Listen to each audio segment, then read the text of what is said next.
Viral kurir cegah modus penipuan paket, warga hampir kehilangan Rp800.000. Belum lama ini viral di media sosial aksi terpuji seorang kurir paket yang berhasil menyelamatkan seorang warga dari upaya penipuan.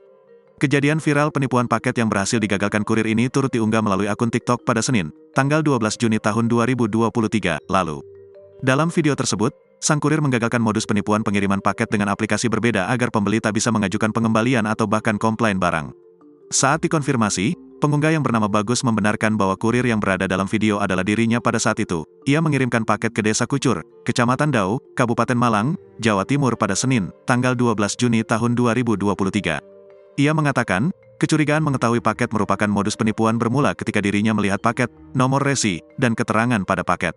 Bagus menuturkan bahwa dari ukuran barang dan nomor resi, jenis paket seperti itu beberapa kali bermasalah.